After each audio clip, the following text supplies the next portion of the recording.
Welcome everyone, and thank you for joining the International Foundation for Electoral Systems in this our webinar series on democratic resilience during the pandemic. IFES assists electoral processes broadly defined across the world, and we have supported elections in European countries since the late 1980s.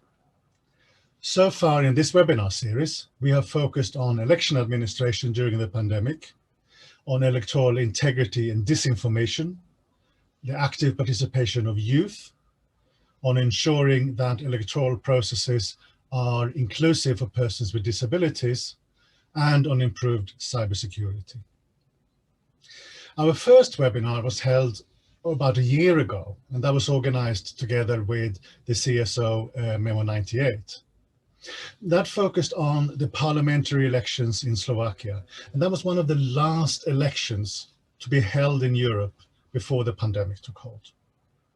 Well, as you remember, last spring and summer, many European countries postponed elections to slow down the spread of the virus. And indeed, globally, over 100 elections were postponed. But in the later parts of last year, elections were held in many European countries, either rescheduled from earlier or in line with the existing election schedules. So it's fitting that we focus the first webinar of 2021 on recent elections in our region. I'm Magnus, and I am the IFES Senior Political Finance Advisor and also Director of the IFES Regional Europe Office in the Czech Republic. We're hosting this webinar. This event is part of a larger USAID-funded program of democracy assistance with the goal of supporting leadership that champions democratic practices, and is made possible through the generous support of the American people. This event also complements the work that IFES has done and is doing in Moldova and Romania, as well as the work through the IFES country offices in Georgia and Ukraine.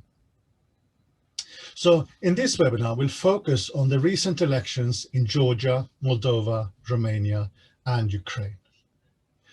What are the lessons from these elections, both in terms of their impact on democracy and on the way that they guaranteed the results representing a will of the electorate? What were the biggest challenges in the parliamentary elections in Georgia and the presidential elections in Moldova? What are the lessons learned from holding both parliamentary and local government elections in Romania during the pandemic? And what changes were needed in administering local elections in Ukraine during the pandemic compared to the presidential and parliamentary elections that were organized in 2019? To help us better understand these complex issues, we have with us in this webinar a panel of the leaders of the bodies administering elections in these countries. First up, we will hear from the IFES Deputy Regional Director for Europe and Eurasia, Anya Cumberland. After her, we will listen to Tamar Zhvania, Chairperson of the Central Election Commission of Georgia.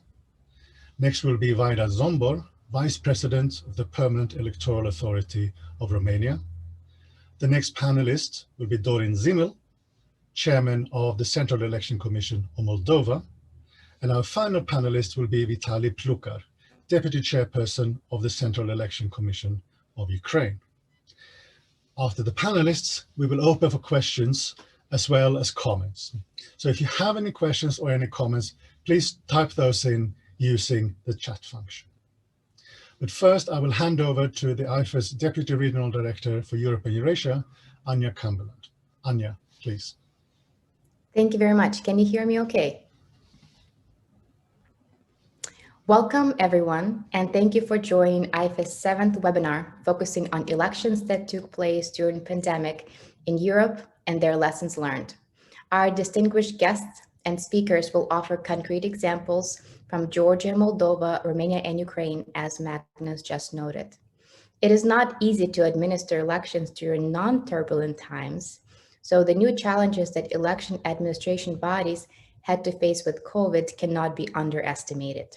Many countries postponed elections for various reasons, such as high number of COVID cases, lack of protective measures and plans in place, and so on.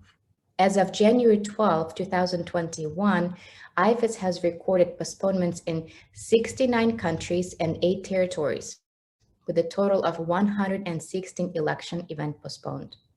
The number of postponed elections has, however, decreased, as Magnus also noted. Since October 2020, it seems that elections have only been postponed in Jamaica, Malaysia, and Somalia. In Europe and Eurasia, there have been no postponements since the late spring of 2020. To some extent, the postponement of elections meant that democratic process was put on temporary hold. This is naturally understandable in the pandemic situation, but the question is for how long this can last. Elections that were resumed in the second half of 2020 have been held with various mitigating measures, including providing protective equipment to polling station staff and voters and ensuring safe distancing.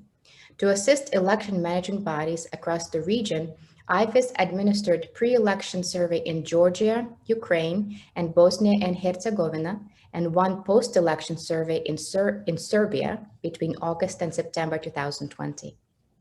The surveys show that the biggest concern for voters are either inability to provide sufficient distance between voters in line or too many people being in the polling stations.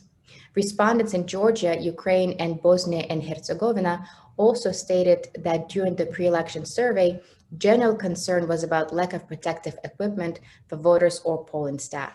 In the post-election survey done in Serbia, respondents stated that protective equipment was made available, polling stations offered safe distances between voters, and the polling staff had sufficient protective equipment. Further information about these surveys will be published on our website in the near future if you're interested to check them out. Today, we're going to hear from representatives from 4 countries that held elections last year. We will learn about their experiences and lessons learned, which are valuable for many stakeholders. To launch discussion, I will briefly note that IFES has a strong partnership with the Permanent Electoral Authority of Romania and the Central Commission of Moldova, which we worked closely with for a number of years until 2013. We also have active programs in Georgia and Ukraine.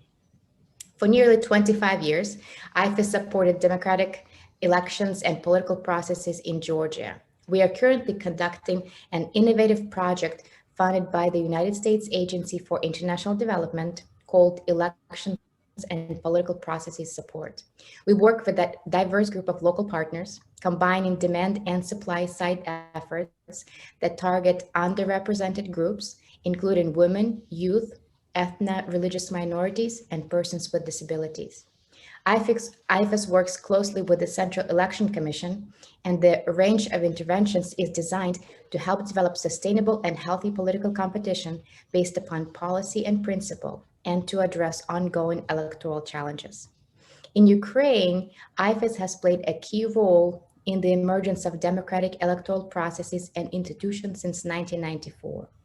IFES partners with the Central Election Commission, the National Agency on Corruption Prevention, and civil society to advance democratic progress through the support of the United States Agency for International Development, Global Affairs Canada, and UK Aid.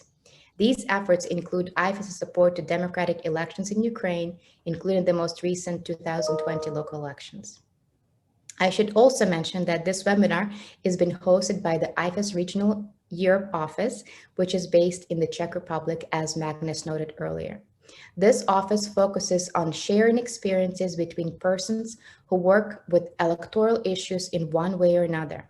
The Regional Europe office was set up in 2014, and before the pandemic, it arranged 24 events, gathering nearly 500 people from 40 countries, 45% of whom are women. Topics have ranged from monitoring abuse of state resources to electoral crisis management to improved cybersecurity. With the start of the pandemic, we work largely online, and the Regional Europe office has held virtual meetings with civil society organizations, EMBs, and lawyers. And of course, this webinar series. I will stop now and pass the mic to our moderator and speakers. Thank you all. Thank you very much, Anya. So we will now listen to Tamar Zhvania, Chairperson of the Central Election Commission of Georgia. Please. Thank you very much for giving me this floor. First of all, on behalf of Central Election Commission of Georgia, CEC Georgia, I would like to extend my gratitude toward the International Foundation for Electoral Systems, IFES, for designing this webinar to discuss the prevailing issues in light of the pandemic. I do think that such platform is a great opportunity for exchanging our knowledge and experience, as well as to propose something novel in overcoming issues related to the COVID-19 pandemic in view of elections. Indeed, pandemic outbreak have affected most all areas of public and private life all over the world. It has significant impact on democracies, and elections were not exception. It has disrupted hundreds of elections scheduled in 2020, while more than 75 countries, according to the most recent idea, actually data, postponed elections. Dozens of others went forward with their elections, including Georgia and the countries represented at today's event. Dealing with the implication of COVID-19 has placed us a huge set of responsibilities, and we had to handle with an array of challenges posed by organizing elections in the COVID-19 period. Issues facing included to adjust operations and plan at every stage of the electoral cycle, review regulations and procedures, enhance coordination with health, security, and other authorities, and increase public outreach. Accordingly, we had to prioritize which health and safety measures to implement, find solutions for new logistical challenges, and make bold choices regarding the conduct of elections at that time. First and foremost, we addressed them by using already established platforms such as Discuss Together. Basically, at the mentioned platform, election administration representatives and civil society sector discuss together and share their positions regarding important electoral issues. Within the frame of Discuss Together, negotiations regarding sanitary hygienic rules that were maintained on the premises of election administration were very closely discussed. The first decree, actually adopted by the Central Election Commission of Georgia immediately after officially announcing election day, was about the preventive measures in our buildings, in the commissions, and included all the measures to safeguard the safety of our workers and electoral stakeholders at all levels in negotiations with election administration. The second important step was taken to strictly define regulations on e-day procedures. For this purpose, we initiated and created a special working group composed of election administration, civil society organizations, parliamentary political party and their representatives, and international organizations. The special working group was summoned to discuss key safety measures to adhere, especially on e-day. As a result, we developed an important policy document, so-called protocol, together with our partners, which we are closely adhered to on e-day. The document defined all the sanitary hygienic rules that were followed by voters, and according to which members of the Precinct Election Commission and all electoral stakeholders, they acted on e-day. Precaution measures regulating thermal screening, using hand sanitizers, wearing a face masks for the PC members and all the people authorized persons presented at the polling stations, equipping PCs with face shields and disposable hand gloves. As for the voters, they entered the election precinct without thermal screening, but we are obliged to wear a face mask and also to use disinfectants. If a voter failed to have a face mask, the administration, polling workers, provided one. The voter was required to remove the face mask twice for a short time at the precinct to be identified and to perform procedures prescribed by law. I have mentioned that the voters entered the polling stations without thermal screening. The key reason why we did not check voters' temperature was that we did not know the cause of fever on the spot and prevent just realization of the constitutional right of the voters. Also, the voter remained at the electoral precinct no more than several minutes, like 5-10 minutes maximum, and this was less chance of the voters to contract the virus according to the international standards. Additionally, voter was provided with a pen for single and individual use at the polling premises.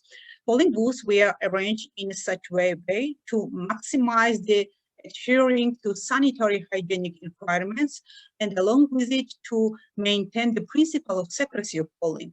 Namely, the entrance for a voter was left open on one side without curtains since they are frequently touchable materials, and the open side was directed toward the wall of the polling station.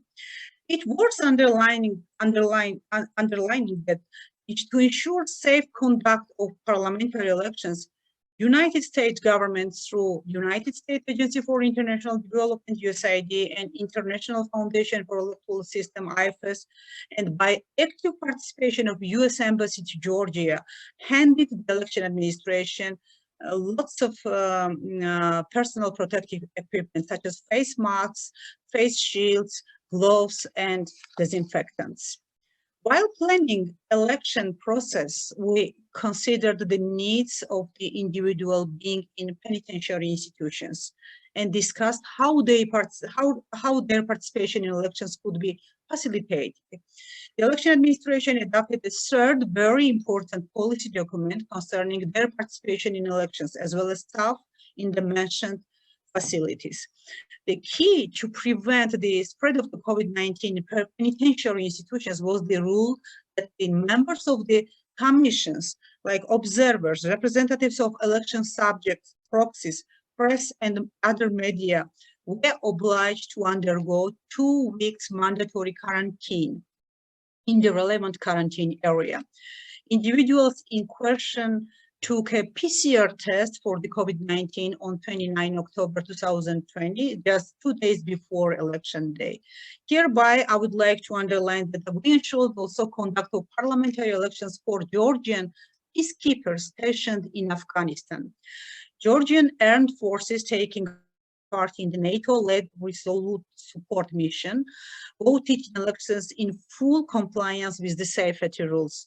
Special groups like poll workers fulfilling the peace functions went through the mandatory 14 days quarantine in line with the NATO rules before voting, and the special groups after returning in Georgia, members went through the 8 days obligatory quarantine upon return to Georgia. It was very difficult, but we actually managed to conduct elections in Afghanistan according to the rules.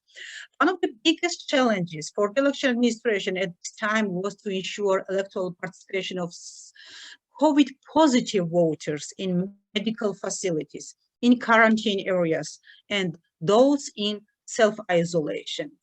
I mean, those who were in self-isolation, their home places. Since they had to right to vote and be able to exercise it, the fourth and very important decree, the most difficult one, which was developed in consultations with the special working group members I mentioned before.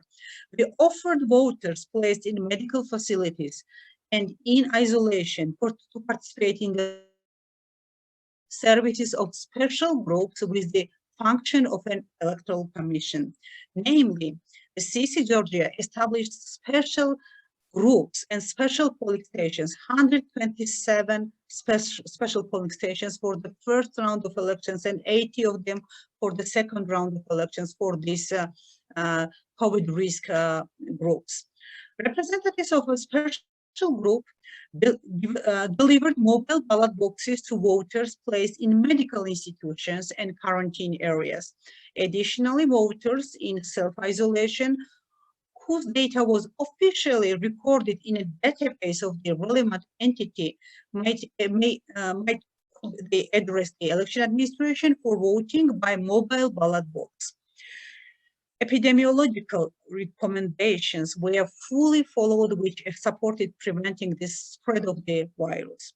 It should be noted that vote counting was not carried out in quarantine spaces or in medical institutions, but it was separately in specially established vote tabulation center, which supported the transparency of the process.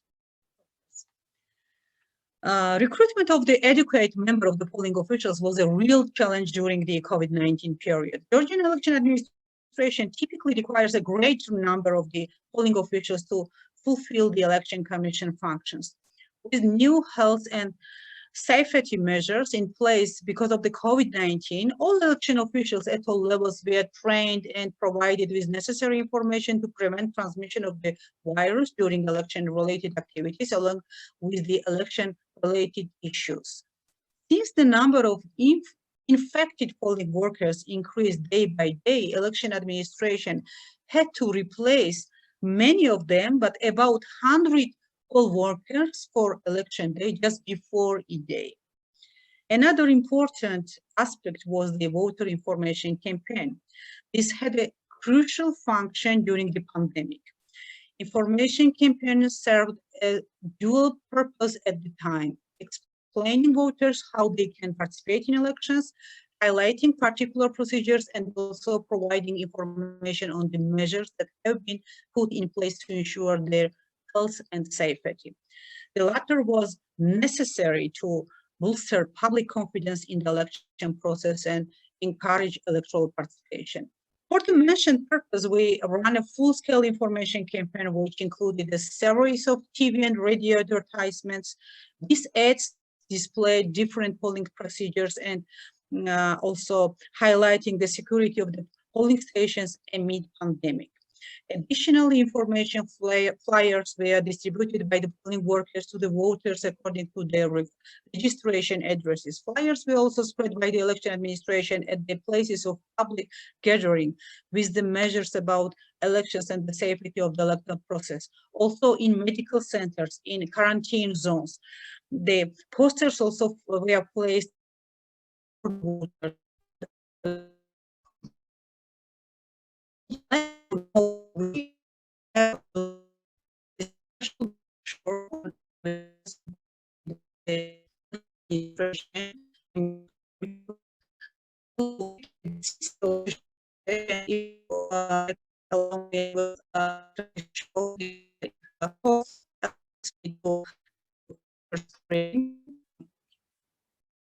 not yet. Tamar, do you see the green button at the? Yeah, bottom? I'm pushing this button, but host okay. disable participant screen sharing. Actually, it is disabled for me. Okay, can you try now? Okay, one more time. Oh, now it's fine. Perfect, thank you. And apologies. So this is, I guess you see this screen. This is just cover of the brochure. You can find this brochure on our website. And this is detailed description what we did during pandemic period for these parliamentary elections. And all our colleagues, they can check this brochure for their information. We also, we do think that our policies serve the safety of electoral stakeholders, voters, and of course, our staff to the extent possible. All our policy documents were developed with the involvement of top health officials of Georgia, as well as CSOs, international organizations, electoral subjects, political parties, and relevant state entities. And this is important. Before I finish my speech, I also wanted to share with you the results of public opinion survey released a couple of days ago by the NDI, National Democratic Institute, which revealed that this is actually the our poll result. Maybe how I cannot do next.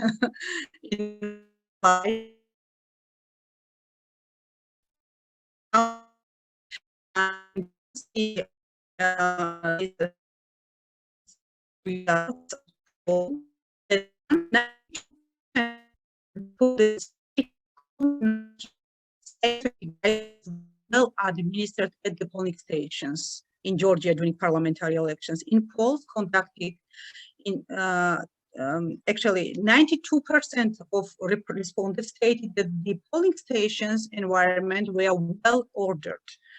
after the 2020 parliamentary elections, these tendencies were increased up to 94%. In 2018, 81% believed that the election officials were well prepared, and the tendency this year was improved up to 89%. Hereby, so I'm sharing this slide, and you can check that. So COVID-19 related poll result was quite high, and the people participating in elections were very satisfied with that. So we believe that when imposing certain restrictions, it is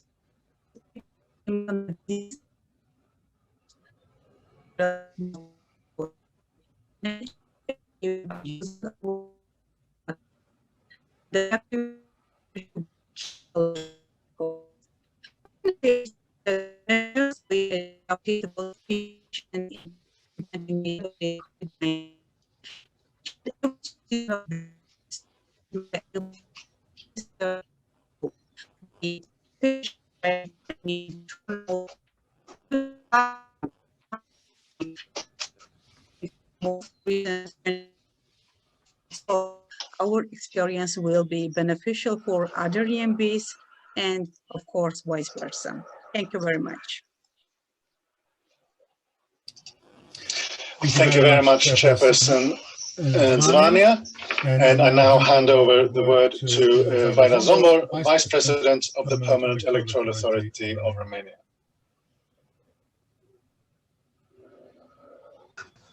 Thank you, Magnus. First of all, allow me to address to you the kind greetings for Mr. Constantin Florin Mitălețu Buică, President of the Permanent Electoral Authority of Romania. This is an important webinar for us because it represents a good opportunity for our institution to showcase the manner in which it was possible for us to organize two successful electoral processes in 2020. We would like to thank you for the opportunity to present our experience in this format, experts from partner EMBs and old friends.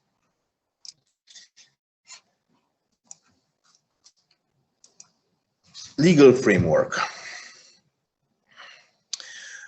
Throughout 2020, we kept debating about organizing our local and parliamentary elections. There were proposals for organizing snap parliament elections, of not holding elections in 2020 at all, or of at least postponing them. We ended up postponing the elections from the beginning of June to the end of September on 27th, and we managed to have our parliament elections on their due date, 6th of December. For being able to organize the elections, we brought modifications to the legislation in order to expand voters' access, facilitate the registration of candidates for both electoral processes, increase the transparency of vote counting and tabulation, adapt to the context of the pandemic. We believe that overcoming recent challenges and implementing all amendments to the legal framework have consolidated the capacity of the election administration. We are already looking forward to planning the 2024 elections, which will be 4 of them in the same time, in the same year. Implementing IT&C solutions.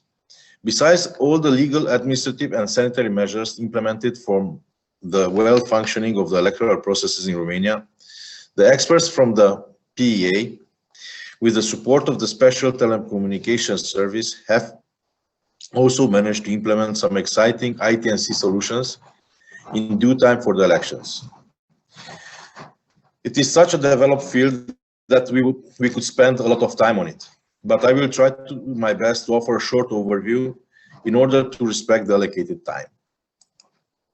Voting abroad.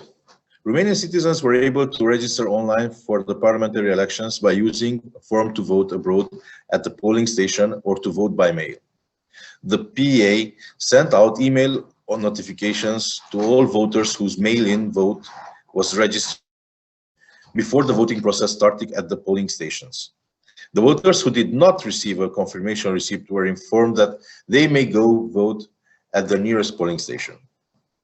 The system registered 43,183 requests for voting abroad in 110 countries, 3,939 of requests for voting at the polling station abroad, and 39,244 for mail voting.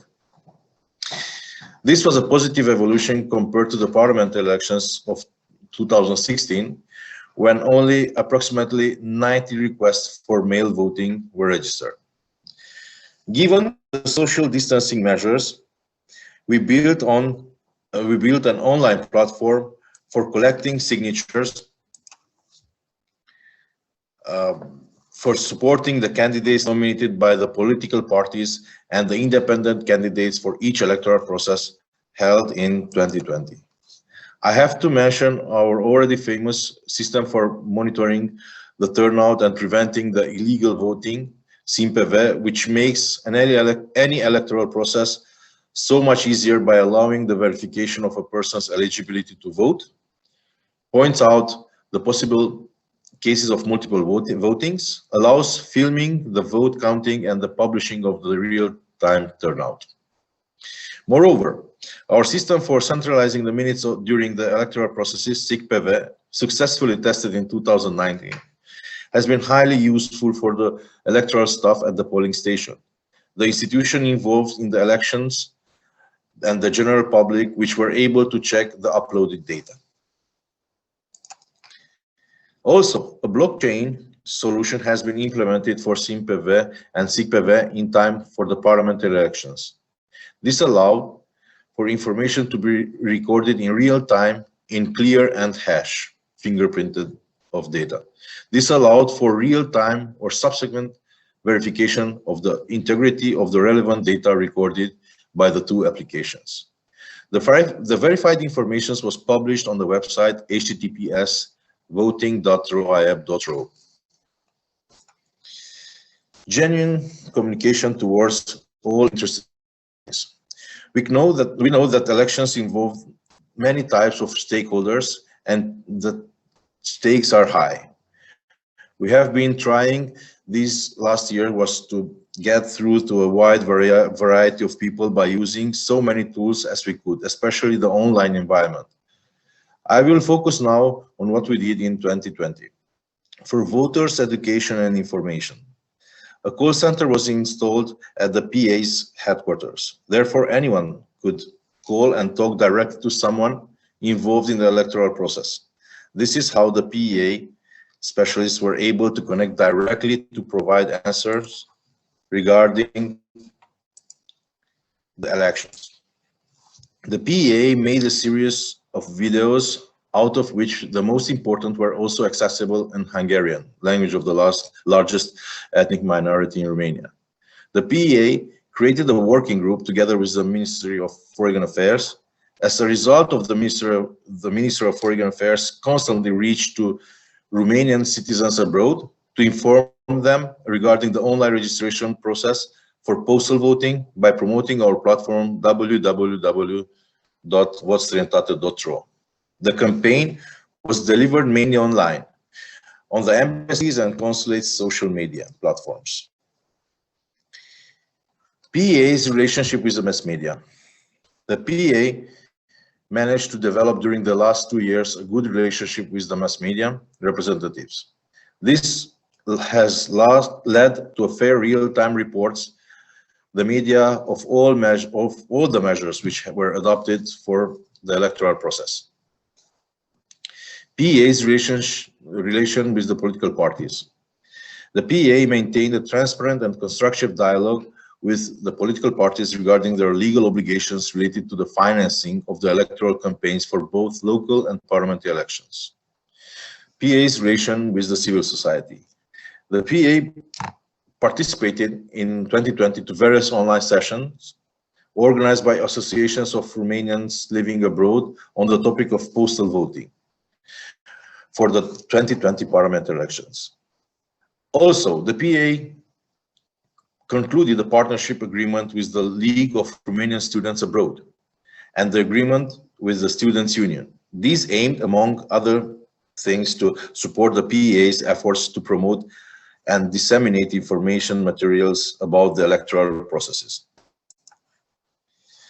In conclusion, the modification to the legal framework, the IT solutions which were implemented, and the constant communication with the stakeholders made it possible for us to organize both the local and the parliamentary elections in 2020 and to properly conduct them. It was an interesting year, but as well, all we know, with a lot of determination and a good team, it is possible to overcome all challenges.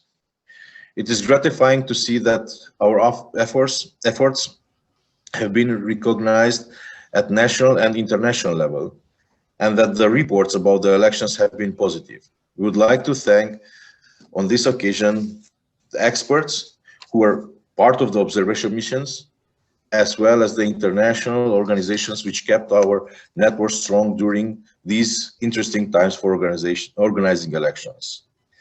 And I would like also to thank especially to Magnus and Nicoleta for their professionalism and for the great relation that they have maintained with the PA representatives during this last month. Thank you very much. Thank you very much, Ms. Vajda. Zsombor.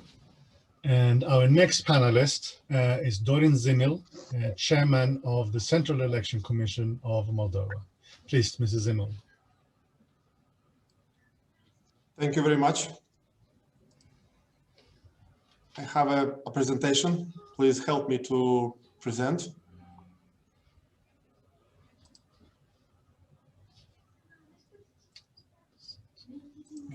One second.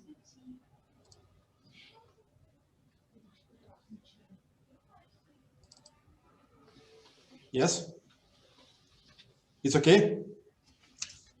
Yes. It's okay.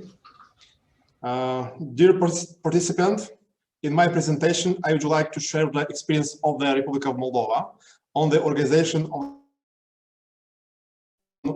1 November 2020 during a pandemic. In order to prepare for this electoral event, besides the general anti-COVID rules, CAC has developed a set of special measures that result in a guideline on measures to prevent COVID-19.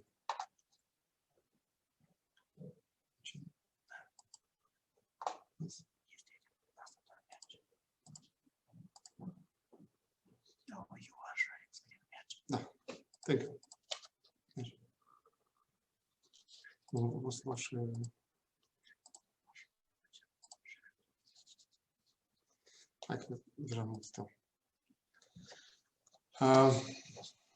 Thank you. It's a technical minutes.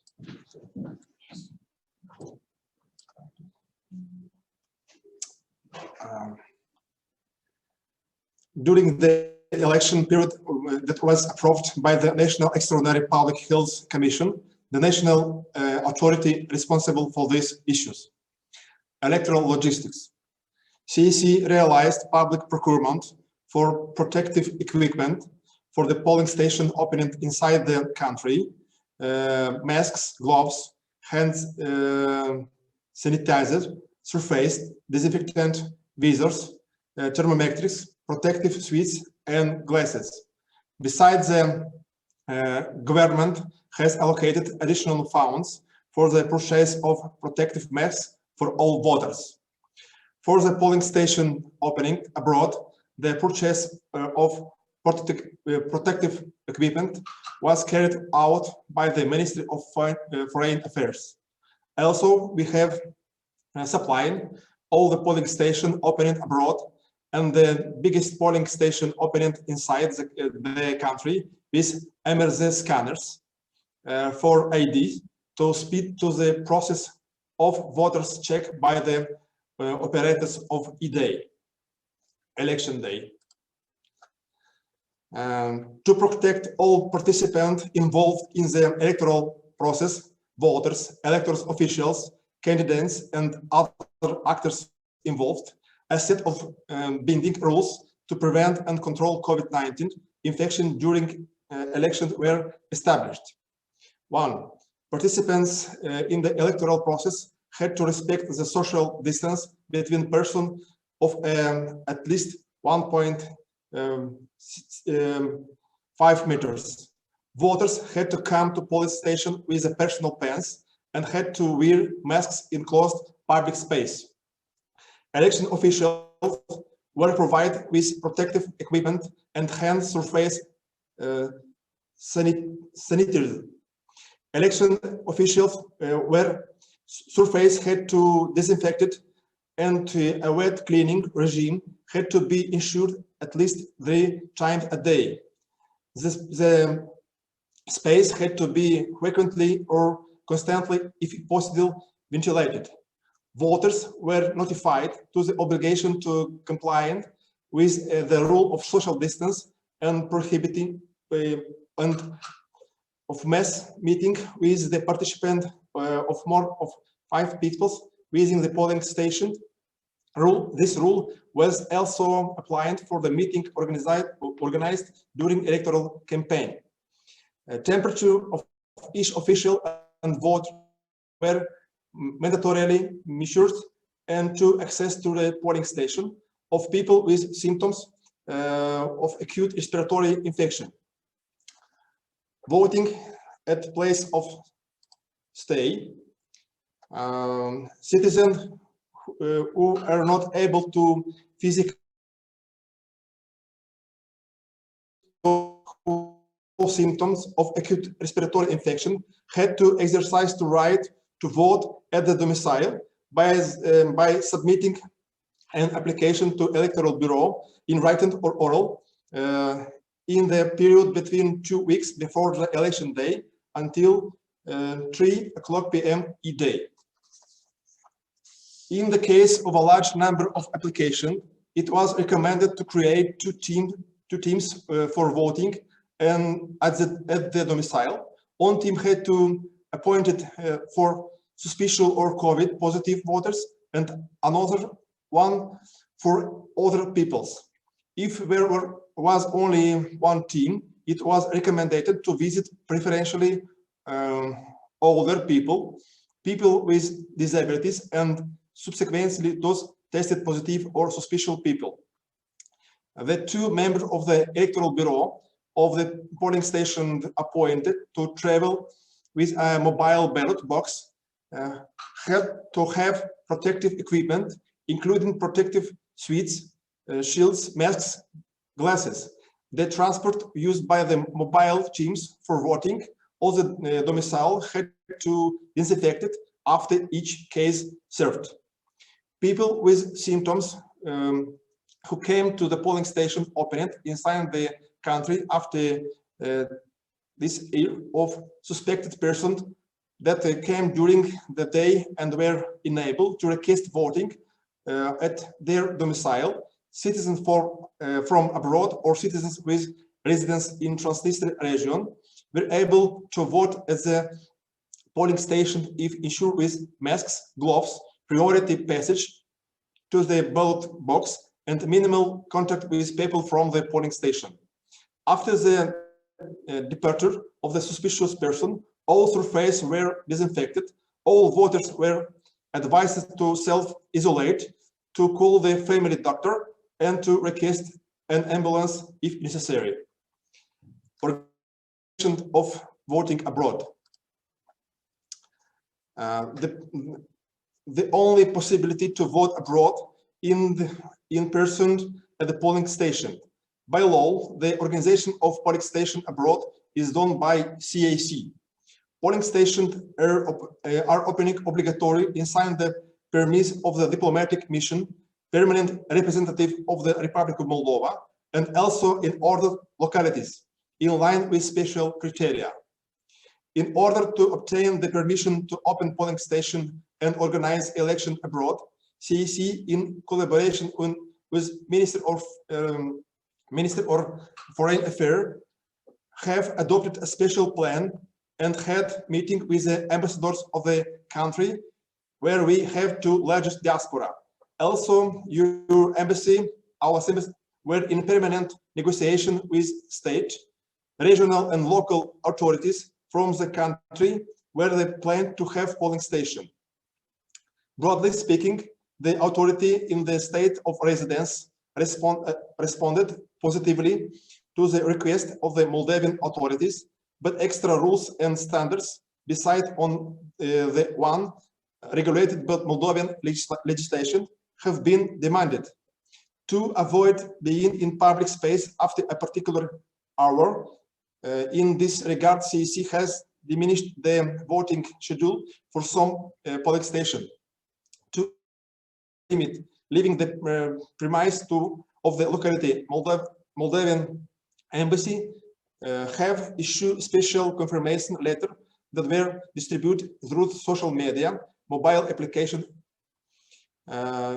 In Ireland, it was mandatory to organize the gradual voting. A timeline shared with the initiators of the voting name was drawn up in alphabetical order.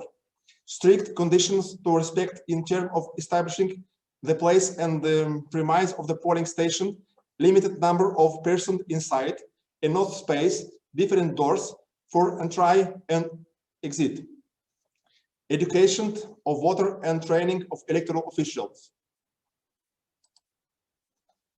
The Center of Continuing Electoral Training has approved the training plan for the presidential election. According to it, members of District Electoral Council were trained exclusively online through the Zoom platform. For training, the Electoral Bureau of the polling station, the training center has chose the blended model. The first stage was held in the form of a live video conference on YouTube, attended by around 2,000 PA members. Also, face-to-face training were held to around 4,400 persons. Trained and participants were equipped with masks and sanitizer, both and band and surface. Webinar was conducted for members nominated by OBRS PMB. More than 3,000 PB operators were trained by 3 YouTube live video conference. The training or PAP members had a focus on procedure, but also on specific measure of organized election during pandemic. We had a videography on this, a video, and how to wear a protective clothing and how to sanitize correctly these hands. Also, training were performed for registers working with voter lists, judge, police officer, and prosecutors. Didactic materials. We elaborate diverse training materials for all types of electoral stakeholders in Romanian and Russian languages. All of them include information of specific behavior during pandemic and were visually adapted of the new realities, manuals, posters, workbook, guide, voters education and information.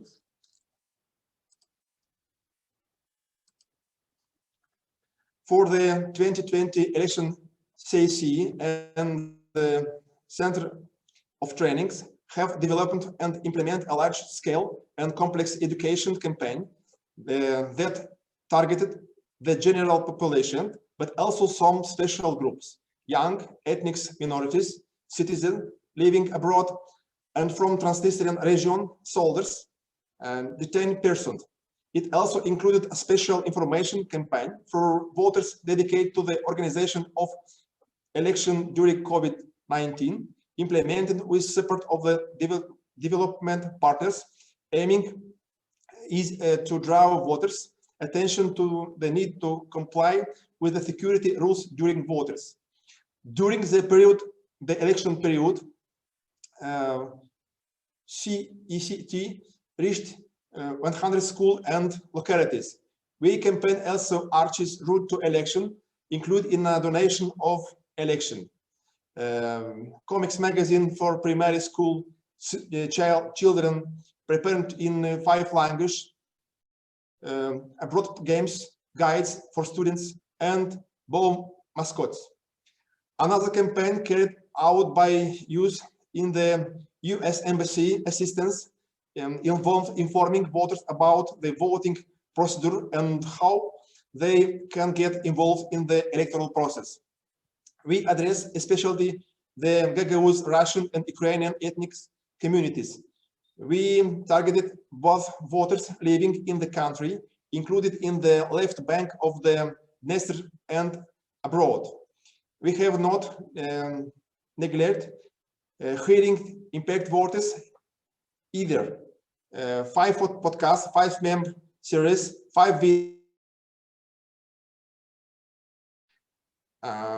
CEC and Electoral Training Commission inform voters using the official web page as well as the social network, FB, Twitter, Instagram, and YouTube. Also, we have a hotline for voters and also for offering assistance to other electoral subjects.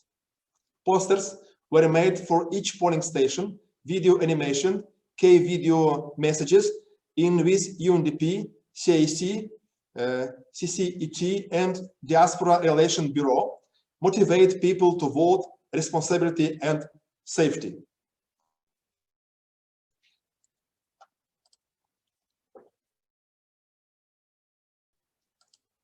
Issue and lesson learned and next steps.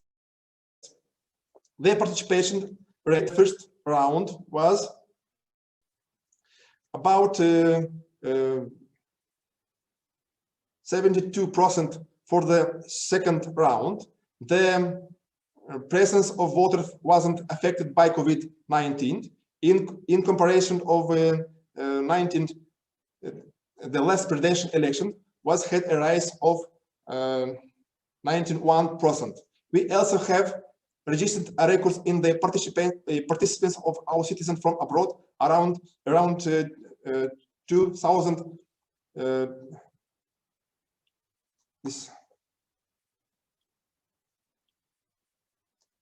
citizens.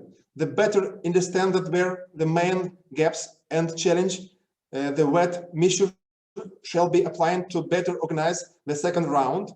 CNC had a series of meetings and consultation with the representative of Ministry of Foreign Affairs, District Electoral Council, Election Observation Mission. Also, we have analyzed the observation reports issued in the Ministry of Interior, including in terms of respecting anti-COVID measure. We collected the information from the lower electoral body regarding the needs to change their composition and offering extra training for the new members. An assessment was made on the need to supplement to lower electoral bodies with the protective equipment. Due to the measure taken by Moldovan authorities, the electoral bodies faced all the challenges related to preventing the spread of COVID-19 among election officials, voters, and other authorities present. The electoral process, to a large extent, was not affected, and after a week and a half after the E-Day, we didn't register a ground of the COVID case. As reported by poll workers and observers, the protection measures were generally observed. In this regard, the police announced only particular case or not respecting the anti-COVID measure on E-Day. At the same time, in the first round, difficulties were encountered in some cases in ensure voting for people who request a mobile ballot box. Even though the polling station were properly equipped, some of their members refused to contact with them infected suspected voters. Small rows were noticed in a few polling stations opening inside the country and only for short period of time. A real challenge it was for the polling station opening abroad and for the person that have their domicile on the left bank of Dniester River, as they voted only of supplementary lists which are completed manually. In order to solve this issue, CEC and Ministry of Foreign Affairs have identified largest space for the polling station, have transmitted extraterritorial equipment, have extended the number of poll workers. Also, CEC has prepared a notification on a better administration of crowd, including by involving volunteers and making voters sorting and banned disinfected outside the permission of the polling station. Thank you very much for your attention. Thank you very much, Chairman Cimil. We have had excellent presentations so far. We have one left. We have also received already several very interesting questions. If you have ideas, if you want to ask questions, I do encourage everyone to type those in at this point using the question and answer button. Our final panelist is Vitalii Plukar, Deputy Chairperson of the Central Election Commission of Ukraine. Please note that Mr. Plukar will make his remarks in Ukrainian. So all participants, please stay on your existing audio channel to hear the interpretation of these remarks. But do please forgive delays that may occur as we need to do a two-step interpretation. If for some reason you do not hear interpretation into your individual particular language, we said you have the options of switching either to English or Russian to hear the interpretation into those languages, or obviously to switch to Ukrainian to hear the original remarks. Deputy Chairperson Vitalii Plukar, please.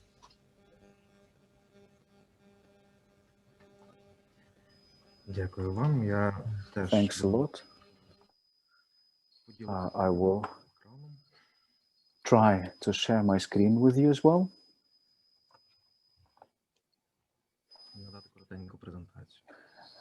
To share my brief presentation with you. Once again, good afternoon. On behalf of the CC of Ukraine, I would like to welcome all of the participants of our today's webinar and extend the words of appreciation to IFES for organizing this event and for allowing us to share our experience, to listen to the experience of others, and to learn some lessons. Our Central Election Commission was busy organizing properly the local elections that happened on October the 25th, 2020. At the same time, those elections for Ukraine. Can you hear me, by the way? Okay. So those elections for Ukraine were the challenge not only for the fact that the pandemic happened, but also at the same time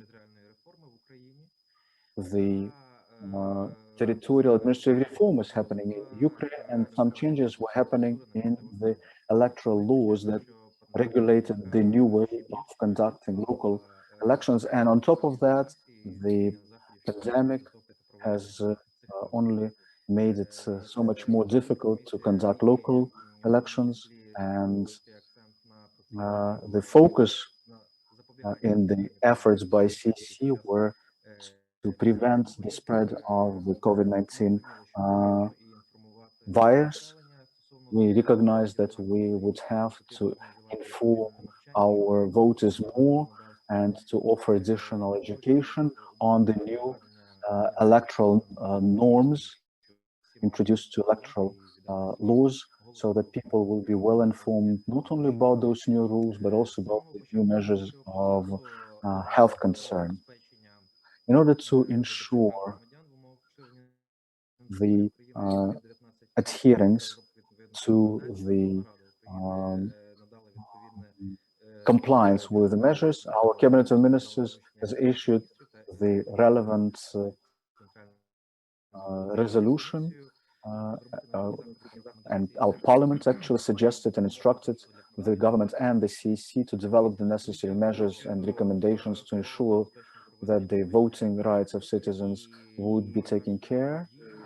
Also, by order of the chairman of the Central Election Committee, a working group was set up to draw recommendations and measures to prevent the spread of the virus.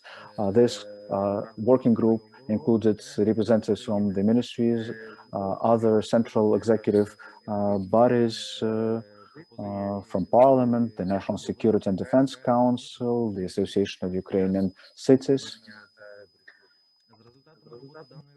As a result of the sessions and discussions of this working group, the Cabinet of Ministers received the recommendations and proposals on how to properly ensure the implementation of epidemiological and sanitary hygiene measures. In particular, during the voting, during the pre-election campaign, and during the quarantine period, so that the political parties and the candidates could ensure the adherence and compliance with those measures. A list of anti-epidemic measures was introduced by executive and local governments to ensure the organization and conduct of elections. The CEC was the main hub to compliance with those measures. And as a result, the CEC has resolved some of the challenges that were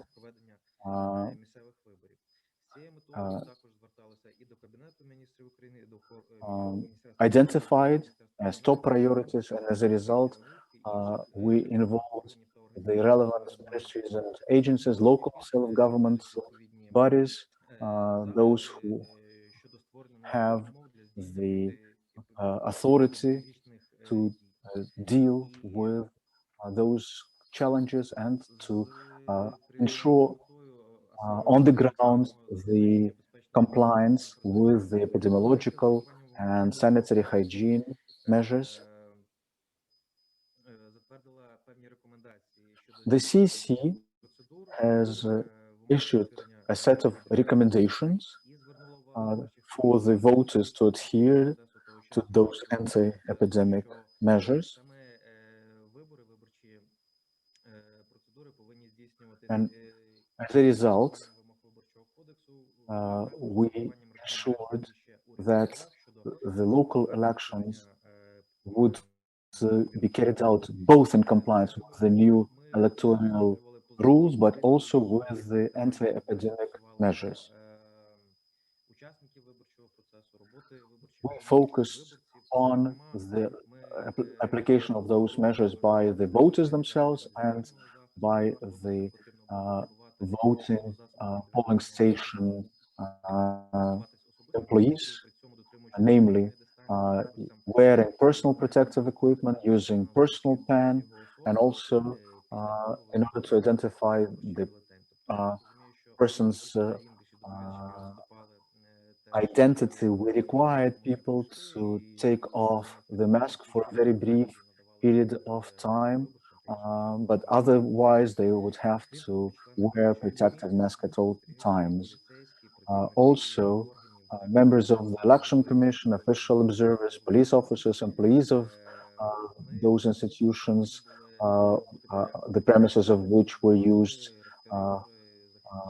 as a location for election commissions, they had to ensure that people would wear protective masks and, if need be, protective shields.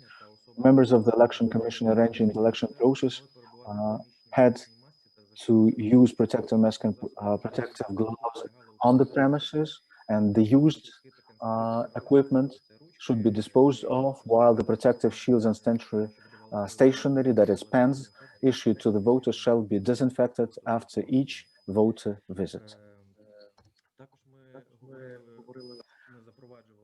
Also, we have made a special emphasis on temperature screening and interviewing the symptoms at the entrance to the premises. And we recommended that if a person's body temperature is more than 37.2 centigrade and with the systems of respiratory diseases, such a person was advised to refrain from visiting the premises and to go to the place of residence and to seek medical help. At each polling station, we recommended to equip separate booths and ballot boxes for people who, despite the symptoms of the disease, still wanted to vote at the polling station. The arrangement of polling station premises and places for voting. Like I said, this should have been done in full compliance with anti-epidemiological measures at the entrance to the election commission premises, polling stations. We had hand disinfectants and places for centralized collection and disposal of personal protective equipment. Also, information materials on anti-epidemic measures were posted at the entrances. In addition, we recommended that markings should be introduced to indicate the 1 meter social distance requirement, and it was recommended that no more than 3 voters should be issued ballots at the same time. Chairs, tables, and other items of furniture used by the Election Commission must be made of materials that can be disinfected. We also recommended that no fabric should be used on tables. Then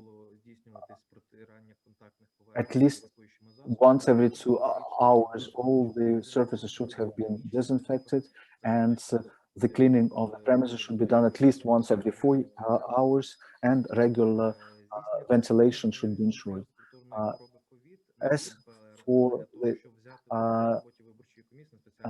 passing of tests by PCR for availability of acute respiratory illness COVID-19, was a recommendation by the CDC to carry out such tests, and we recommended that the polling station workers and other people who stay at the premises of the polling station should have passed this test at least 72 hours before the election day. And so if there would be any symptoms tested, then we will be in a position to substitute those members. Also, people who were supposed to undergo self-isolation and or those who expressed the desire to vote at their place of residence, we also provided them with the opportunity to submit an application to the local election commission with attached medical certificate no later than 20 hours before election day, confirming that this is a self-isolating person, and thus we can ensure that they will receive access to voting at their place of residence. Also, it was recommended that first, our mobile groups should have visited people who are bedridden, and only then the self-isolation people.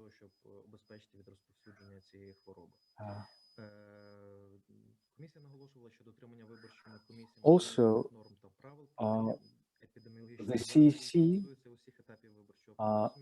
ensured the adherence and compliance with the measures at all the stages of the voting cycle, and this was done with the help of the large-scale awareness campaign carried out for election commissioners. We tried to make the broadest possible number of voters be informed and the awareness raised on what is expected of them under the pandemic, with the help of IFES, we have developed the special posters where we identified what should be the algorithm for the voters to undertake when visiting the polling station, and also a model calculation of the required number of personal protective equipment for election commission members was developed together with the IFES to ensure proper protection and health care of the polling station workers. Summing up the results of the voting day on October the 25th, 2020, that is local elections, of the positive aspects is worth stating that almost all the commissions were provided with the necessary minimum of personal protective equipment. The commission members and observers were in the polling station wearing masks. The thermometry at the entrance to the room was used, but as to the tasks that required proper additional regulation in light of the pandemic and something specific for Ukraine, a number of unresolved financial and technical issues, the state of logistics of some territorial election commissions, because that made our life more difficult under the pandemic, not having enough funds and logistics in place. Also, any violations that happened and were noticed were not of a systemic nature. So we recognize that the voters proved to be conscientious in both protecting themselves and helping us to prevent the spread of virus during this particular voting cycle.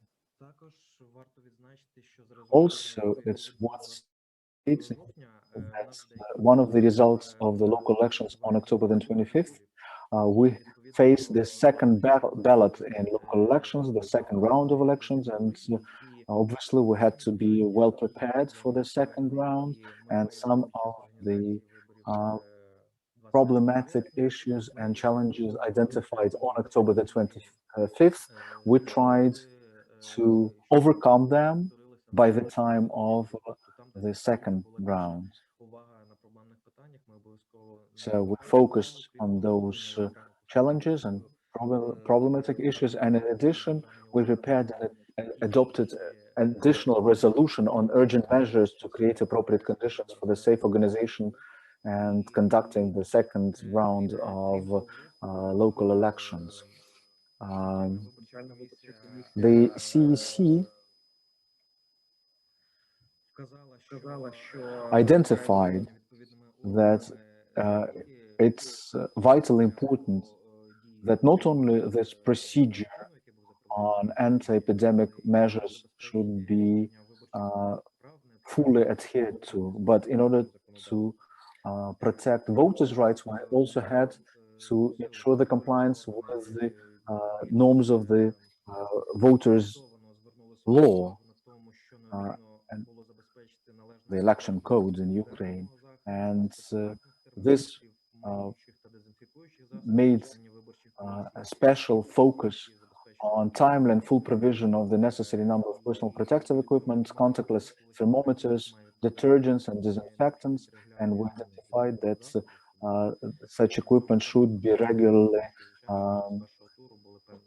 refreshed, because during the first round we did witness certain problems arising from the scarce supply of such equipment.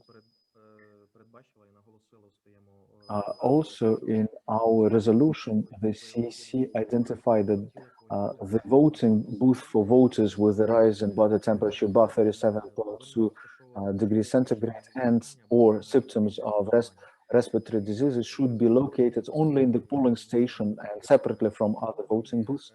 Such a booth and ballot box shall be appropriately marked, and the use of them by the voters who show an increase in body temperature or symptoms of respiratory diseases was specially marked, so that to ensure that only them would be in the position to use such booths, and for that we had to properly mark them. So that's one of the deficiencies of the first round, which we managed to overcome in the second round. Also, it's worth paying attention to the fact that the CC has decided that while inviting the voters to participate in the elections, we added there additional information about the epidemiological measures so that under the text of personal invitations that were issued by the bodies of the state's register of voters, we included the relevant recommendations to voters on the prevention of the spread of the disease.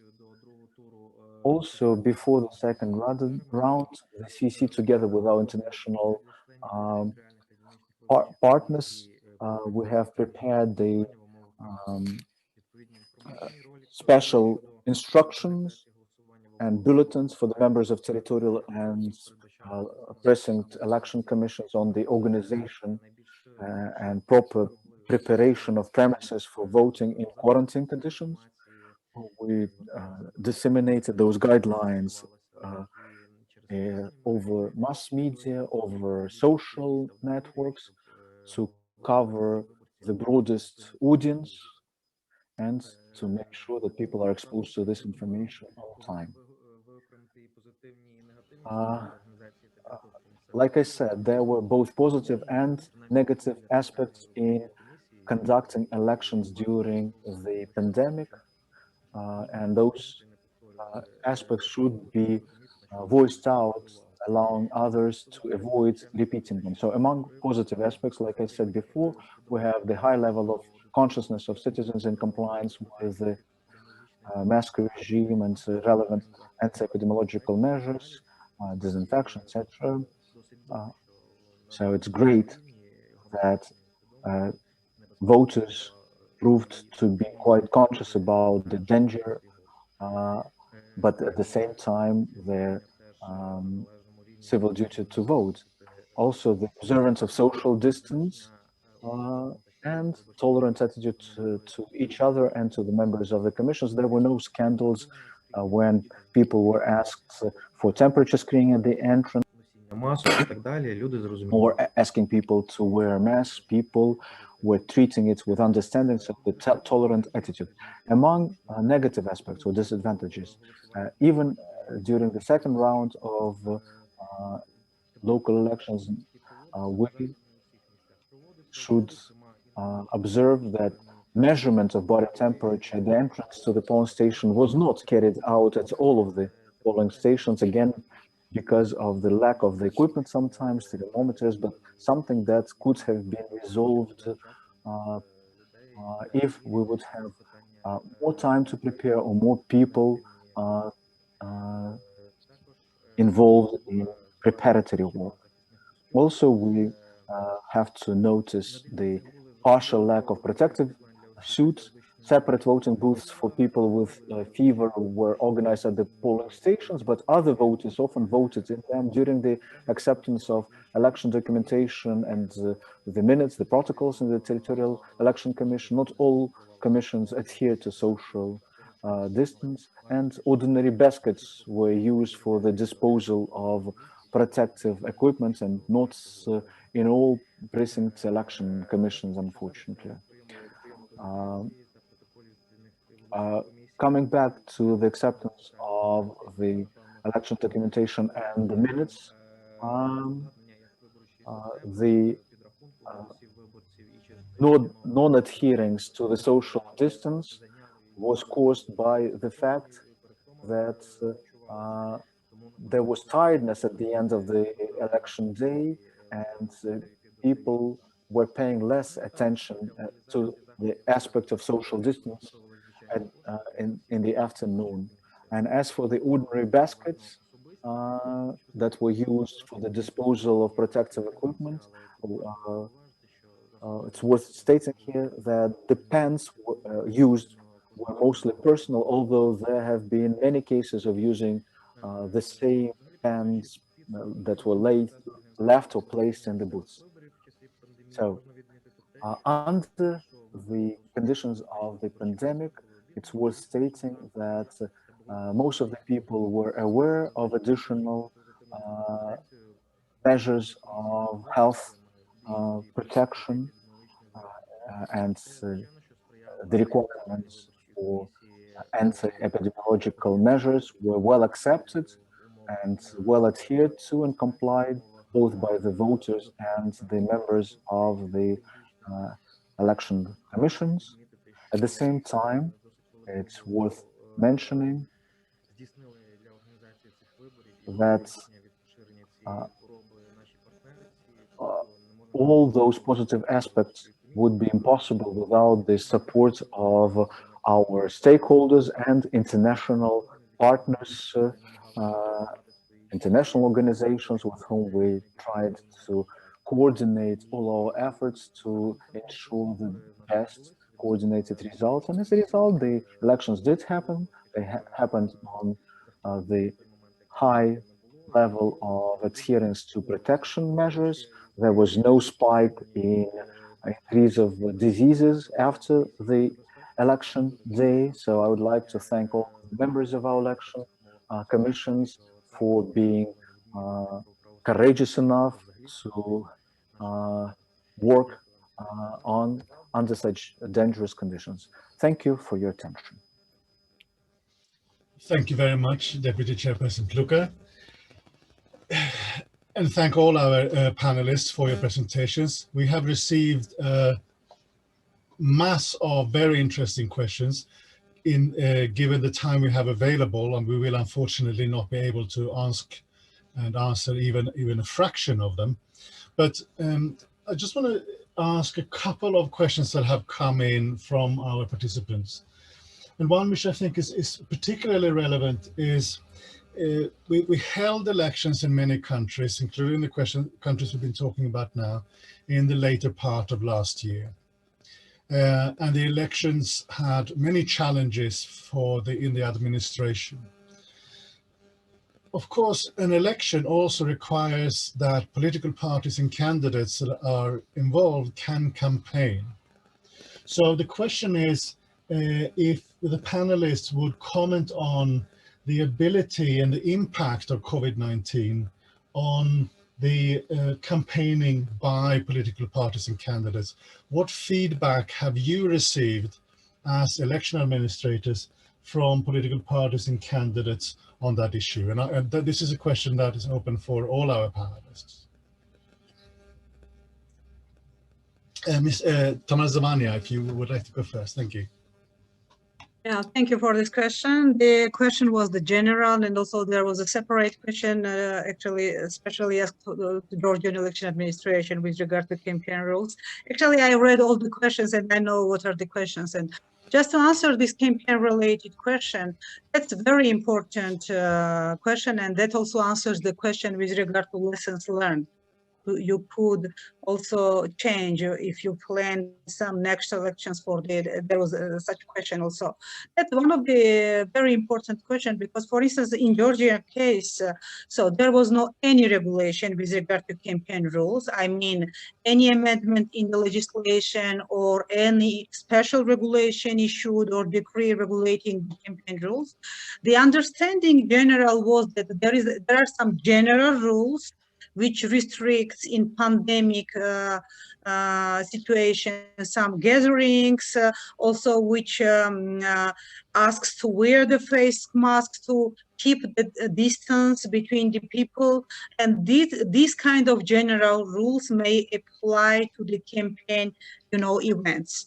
And that was one of the, of course, one of the most disputable issue in Georgia when political parties and political players, they blame each other not to respecting rules. I mean, the general rules, not keeping the distances, not wearing the face mask during the campaign gatherings.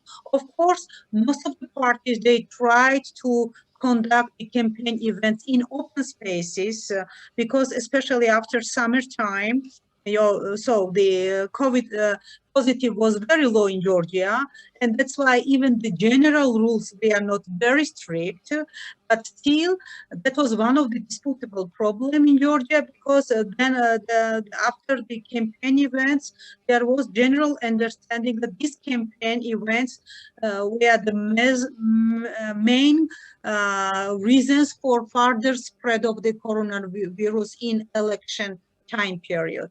That's why I think that in future, so there should be something, maybe some concrete sanctions or something else, I don't know, regulating campaign in pandemic situation.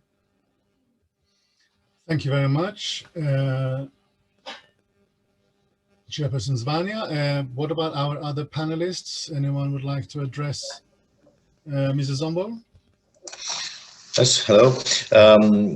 In Romania, we actually discussed together with the Minister of Health Department and all involved parties, and we made some information campaigns. So we had also 2 or 3 materials on video. So, and was all the time published on the TV, that how political parties, politicians, and candidates shall what would be their way of campaigning, and we also regulated also the gatherings. So we try somehow to minimize the effects of the pandemic in this period. So we made a lot of information campaigns for both of the elections, for the parliamentary and for the local elections. Thank you. Thank you very much. Deputy Chairperson Plukar, do you want to respond to this question?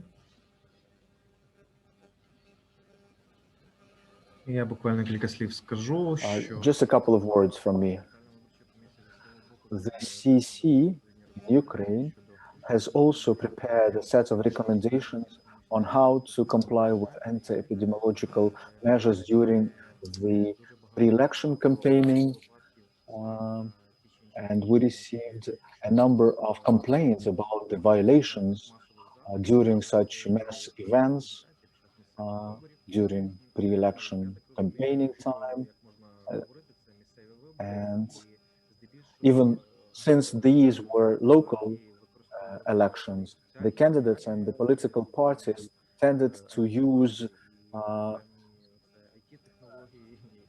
social platforms, social media mostly, for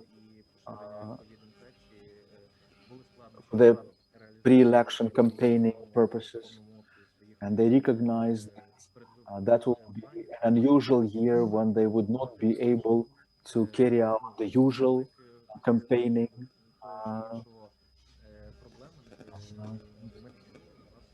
events, but there were no serious complaints when such events did happen. So the general conclusion is that the political parties and the candidates were quite conscientious in adhering to those measures when conducting mass events. Thank you. Thank you very much. I think we have time for one more question. That's coming from the participants. How did you, as election management bodies, ensure that election workers, especially at the polling station level, did use masks and other protective equipment? And again, this is a question asked to all our panelists.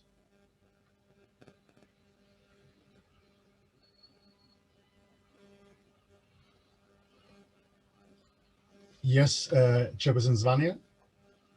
That's, I don't know, in Georgia, it was very easy. So we described this as a requirement in our decree, and all polling workers, they actually respected this rule. Also that was, so these general rules was, of course, I mentioned in my presentation, we discussed these rules with stakeholders, civil society groups, observers like media representatives, and also proxies, political parties. All of them, they really respected decree and the epidemiological protocol, which was agreed among all of the stakeholders, and only after that issued by the election administration. So, but if someone, including voter or polling worker or proxy or observer, would be like the negative with regard to this kind of rules and not to wear the mask, he or she will be asked to leave the polling station. That was like general rule. If we see someone without face masks, first step was just give him or her warning, and the second step just to ask her or him to leave the polling station. That was the general rule. Thank you very much. Mrs. Zsombor, Mr. Plukar, do you want to add to this? Mrs. Zsombor? Thank you. Mainly, I think we have the same procedure, and I think also we develop some rules for the behavior in a polling station and how people should relate it to this day. And of course, for this, we had also we worked together with the internal affairs, and we had people from the internal affairs whom supervise this procedure. So when somebody was not respecting the rules, then there were exactly how Tamar said, they have been first noticed and then to put the mask on. And we had also some video cameras and everything, so everybody was we were sure that everybody were masked during the process. Thank you. Thank you very much, Mrs. Zsombor. Mr. Plukar, do you want to add to this?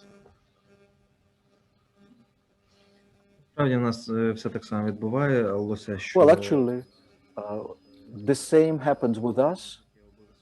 Special set of requirements. Wearing masks was a must, but we also added the opportunity to penalize, to issue a fine for people who would refuse to wear masks, and it was the cabinet ministers, the government that actually introduced this new norm. Can I also add one? Yeah, sorry. I just want to add that for all these, for all the situations, we prepare some videos which can be also seen even now on YouTube, because they were spread on the social media and on the televisions. But most of them, they're exactly how the people shall wear themselves in that specific day. So also for this, we had some videos prepared. Thank you. Thank you very much. I would love to continue for another couple of days, but I'm afraid we have run out of time. So we will end this webinar here. I thank all our panelists. I thank all of you for participating. I wish to again thank USAID for supporting this event, and my IFES colleagues for the technical preparations and the management. The next installment in this webinar series will focus on gender equality and disinformation in elections during the pandemic in particular. The next installment is scheduled for February 25th, so that's 4 weeks from now, and you will receive further information as we get closer to that date. If you have any questions in the meantime, we will put an email address in the chat function for you to be able to answer that or to ask us. So until we meet again, I thank you all once more and hope that you will stay safe. Thank you.